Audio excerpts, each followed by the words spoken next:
Senator Roberts. Thank you, Chair. Thank you again for appearing today. It was announced, I want to talk about the private health rebate being cut. It was announced in the recent budget that the rebate for premiums paid by seniors towards private health insurance would be ceased. Why? Is this a socialist agenda, Minister? No, Senator, it's not. We did go through this quite lengthily this morning, and I don't plan to add too much to what the Minister had to say in response to questions from Senator Ruston, other than to reiterate that under the proposed changes, all Australians will now receive the same private healthcare support based on their income, not on their age. And what we've set out is that we will be investing over $3 billion in delivering more aged care beds and more packages and better care for older Australians through this budget as a consequence of this decision. I'd like to get on to some specifics after this next question. Why does the government wish to punish seniors who mostly have chosen to opt out of the public health system and pay premiums to receive private health treatment and make them pay, and now the government wants to make them pay even more than they currently pay? Well, I reject that assertion in your question, Senator. We are investing a record amount of funding into improving the healthcare system, particularly for older Australians and aged care in particular. And that's why we've made this decision. Of course, as you will stand up in the Senate many times over the next couple of months and decry the spending from our government, we know that it's important to offset decisions that we have to make. And that is why we have said that this decision will benefit older Australians through the aged care system. How can you deny that older Australians on private health cover will not be paying more? Well, we've gone through this morning at length. If you've got a decision about the impact or the policy decision, then I'll direct that to the officials. But I can say to you that we are making record investments in healthcare and aged care during this budget. The older Australians will be paying more, and I'll get to the point of that in a minute. And this is during a cost of living crisis. How many seniors currently will be effectively forced to pay more for private health cover or enter the public system? Do you have any modelling? Senator Ross Hawkins, First and Secretary for the Australia Division.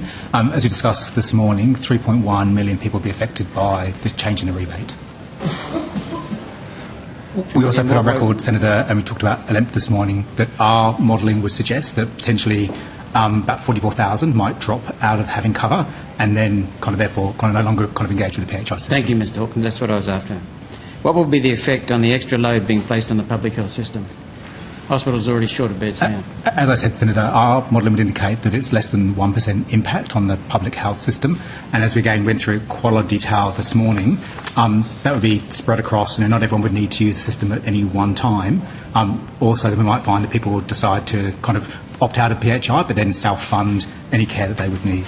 We're already critically short of beds in many hospitals due to mass immigration. We've had a post-COVID injections, cancer detection has increased dramatically. Cancer deaths have decreased, and that's because of treatment. But the beds have decreased. The beds available have decreased. This is going to add more strain to the public health system. So, Senator Celia Street, Deputy Secretary of System Strategy Group. So in relation to the public hospital system, also invested an additional $24.4 billion into the public health system, bringing it up to $220 billion over the 5 years. So, yes, there might be some additional. We've said it's less than 1%, and that we think is, on the higher end in terms of that estimation, because we do think people would potentially to self-select or into private, or they may be people that were less likely to use the services anyway. So there's a number of factors that contribute to that number. So we think that this investment and this measure is going to have minimal impact on that element. Thank you, Ms Street. What will be the total value of the extra premiums raised by those who choose to stay in the private health system? So, Senator, the average that we've calculated is at $250 impact on those that will have their rebate reduced. Everyone was to have access to the rebate, but it's the size of the rebate that's reducing. And our average calculation is about $250. How much is the government planning on saving by refusing to rebate premiums for older Australians? Or cutting them back? Senator, by cutting the rebate, we're looking at $3 billion. Has the government modelled the extra costs of the public system by absorbing older Australians who are more likely to require major health care in their elder years? No, Senator, we haven't got that specific level of modelling, but as I said, what we have looked at and modelled is what we think the impact would be, and that's under 1%. So what about the chronic shortage of beds, doctors, nurses, specialists and allied health professionals in public hospitals? Senator, that's veering a little bit into kind of outcome one public hospitals, but I've got Ken O'Brien from our public hospital team who want to talk about the investment that the government's putting in through the NHRA agreement that we've put in place. But did you want to cover that, Kenneth? Thank you. Caitlin O'Brien, Assistant Secretary, Portfolio Strategies Division. So as Ms Street was saying, there has been an additional $219.6 billion over 5 years invested into the state and territory-run public hospital system. Your questions in relation to workforce capacity and beds are best directed to state and territory governments who, under the National Health Reform Agreement agreed on the 30th of January, are very clearly listed as the stewards of their system. Haven't you assessed that before making the changes? So as we indicated, we think it's less than 1% additional, and we think that's at the higher end in terms of that estimation. So in terms of that fiscal impact, that would depend on the services that people need, because we do understand that most it will depend on the service that they're seeking that treatment for. And Senator, again, the officials made this point, but we're investing almost $25 billion into the hospital system over the next 5 years. And as I believe, reportedly, Minister Claire O'Neill said that the budget is deliberately hitting older people. No. It's a tax grab because you're paying for so much waste in the government. What Minister O'Neill would have said, but it's a fact. You might be verballing her. It's a fact that the budget. I'm just going on reports. It's a fact that the budget is also hitting young people, and so what I'm getting at is that there's the cover for the massive waste within your government spending, and now you can ask older people to share in that.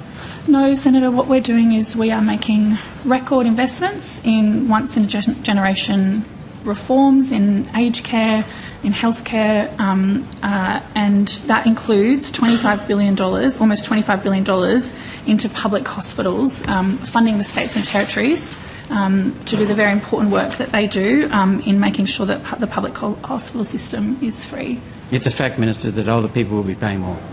Well, Senator, we've changed the rebate so that now it's means tested, so it's based on income now. So we can take you through how that might impact certain cohorts, but we have changed the rebate so that now it is means tested on income.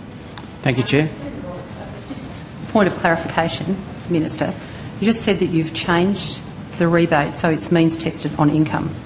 Are you suggesting that it's currently not means tested on income? No, that is not what I said, Senator. Well, you just did say that. Well, Senator, I'm not going to go back over the evidence that Senator Gallagher gave to you this morning. What I'm saying to Senator Roberts is that there is a means test for the rebate that is based on income. Now. I think what the how Minister semantic is do you want to get? No, you just said that it is now going to be means tested. It has always been means tested. Well, I think, as the Secretary said, it's solely. Solely means tested. In fact, it hasn't always been means tested. Okay, it was means tested prior to this change. It was, but it was not means tested on introduction in 2000. It's been means tested up until now. Sorry. Senator Roberts, You're finished? Yep. Okay.